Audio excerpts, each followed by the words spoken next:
পেজেশকিয়ানের এক ধরনের পদত্যাগের গুজবও উঠেছে, আবার আলোচনা চলছে এরকম কথা দাবি করছে, মানে এবং খুব দ্রুত একটা সমাধান আসবে। আপনার কাছে কি মনে হচ্ছে, ডোনাল্ড ট্রাম্পের এই দাবি কি সত্যি? ধন্যবাদ। প্রথমে ছোট্ট অক্ষরে বলে দেই যে ইরানের প্রেসিডেন্ট মাসুদ পেজেশকিয়ানের পদত্যাগের বিষয়ে এটা অনেকেই বলছে গুজব। এটা বোধহয় সত্যি না। আমি চেক আউট করে দেখেছি বিভিন্ন মানে প্রচার মাধ্যমগুলোতে আমি চেক আউট করেছি, মানে সেই ধরনের তারা কনফার্ম করে কিছু বলে না, বলছে নো, এটা কোনো কনফার্ম নিউজ না, ইট মাইট বি রিউমার। সবচেয়ে বড় কথা, তাইলে এটা নিয়ে আর আলোচনা আমরা বাড়াবো না।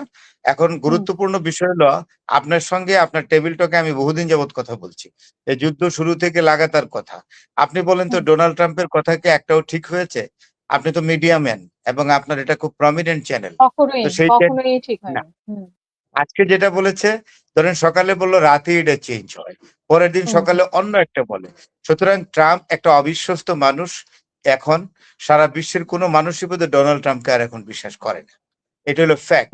আর যে আলোচনাটা আপনি করলেন যে আসলে সবচেয়ে বড় কথা, শেষের দিকে এই কয়েকদিন আগে যে আক্রমণটা আমেরিকা করেছে ইরানের উপরে, এটা কিন্তু খুব শক্ত একটা আক্রমণ করেছিল। বিভিন্ন মানে মিলিটারি এস্টাবলিশমেন্ট থেকে আরম্ভ করে তার পাওয়ার সেক্টর গুলোতে আক্রমণ করেছে, তারপরে তার ওয়েল রিফাইনারি সেন্টারে আক্রমণ করেছে, পানি শোধনাগারে আক্রমণ করেছে, করেও ইরানকে দমন করতে পারে না।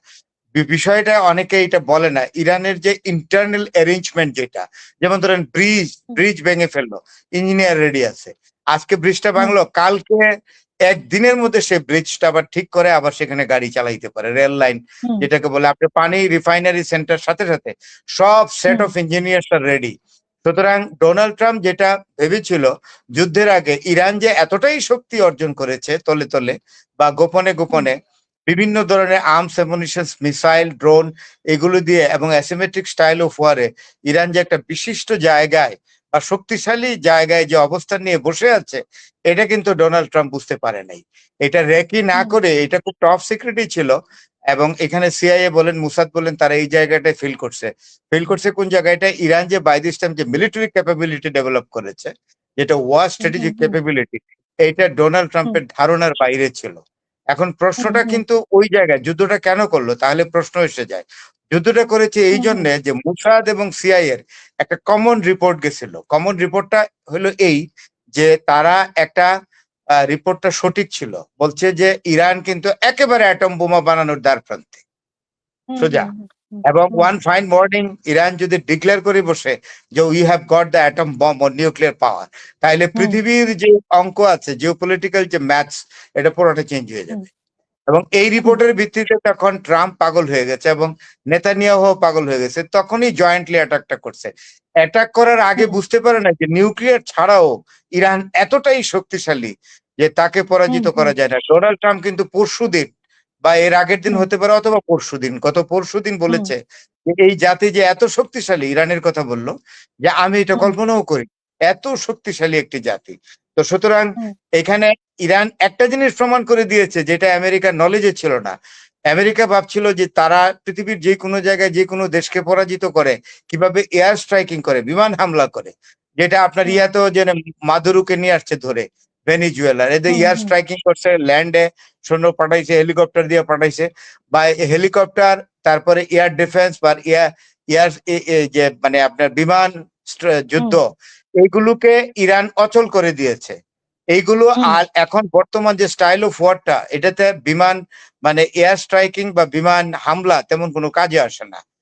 কাজে আসে এখন ড্রোন আর মিসাইল। এই ড্রোন আর মিসাইলের ক্যাপাসিটিতে ইরান কিন্তু এখন পৃথিবীর একেবারে শীর্ষে আছে, no doubt about it, no doubt.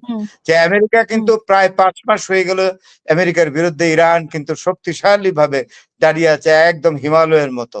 একমাত্র ভরসা কিসের উপরে জানেন? ড্রোন এবং মিসাইল। এবং মিসাইল গুলো এতই শক্তিশালী। এবং আরেকটা নিউজ আপনাকে দিই, এটা ওই যে মেহের নিউজ আছে, ইরানের একটা ন্যাশনাল একটা মিডিয়া, তারা বলেছে যে ইরানের হাতে শক্তিশালী আর্মস এসছে, একটা আর্মস এসে, এটার নাম আমরা এখনো ডিসক্লোজ করব না। ইচ্ছা করলে আমরা 24 আওয়ার্স এর মধ্যে ইসরায়েলকে একেবারে বসিয়ে দিতে পারি জীবনের জন্য। এই ঘোষণাটা দেওয়ার পরে ইসরায়েল কিন্তু কোনো রিয়াকশন দেয় নাই, আমেরিকাও দেয় নাই। এই ঘোষণার পরেই কিন্তু ডোনাল্ড ট্রাম্প পাগল হয়ে গেছে যে না, যুদ্ধে আর পারা যাবে না, লামসাম ভাবে একটা চুক্তিতে যাওয়া হোক। এই চুক্তির ব্যাপারে আমি চেক আউট করে দেখলাম, এটা ডোনাল্ড ট্রাম্পের নিজস্ব কথা, এবং ইরানের যে হুম, সরি আমেরিকার যে ফিনান্স মিনিস্টার সেও বলছে, ডিফেন্স মিনিস্টারও বলছে যে আমরা একটা চুক্তিতে যাব আজকে কালকে, আজকে তো বোধহয় মঙ্গলবার না সোমবার, বলে যে আজকে আজকে আমরা একটা চুক্তি, আজকে বুধবার। হুম, সরি ভুল হয়ে গেছে, গত মঙ্গলবার সোম মঙ্গলবারের কথা বলা হয়েছিল চুক্তিতে যাবে। হুম, হুম, আমি আজকে সকালেও চেক আউট করেছি যে কোনো ইজ দেয়ার এনি এগ্রিমেন্ট। তো আমেরিকা এমন ভাবে বলে, যে মনে হয় যে এগ্রিমেন্টের খসড়া যেটা আরেকটা রেডি। এমওইউ বানাই দিয়া পাঠাই হুম, দিয়েছে একেবারে ইরানের হাতে, ইরান সই করবে। তো হুম, হুম, ইসমাইল হুম। বাগের যে কমেন্টটা পাইলাম, ইসমাইল বাগের বলছে আমাদের সঙ্গে এই ধরনের কোনো আলোচনাই হয় না, it's a totally, it's a bogus proposition, আমাদের বোগাস সঙ্গে কথা। কোনো চুক্তি। কিন্তু আর আরেকটা বলেছে যে হুম, চুক্তি করার কোনো আগ্রহ ইচ্ছা ইরানের নাই, ইরান যুদ্ধ করবে, কন্টিনিউ করবে যুদ্ধ। হুম, এবং হুম, সবচেয়ে বড় ইরান, এটা না শুধু ইরান সারা জীবনের জন্য হরমুজ প্রণালী কন্ট্রোল করবে। Hormuz is a hmm, hmm, sovereign right of Iran, এখানে কাউকে শেয়ার করতে দিবে না, এবং হরমুজের ম্যানেজমেন্ট সম্পর্কে শুধু ওমানের সাথে আলোচনা করবে, ইরান বলে দিয়েছে।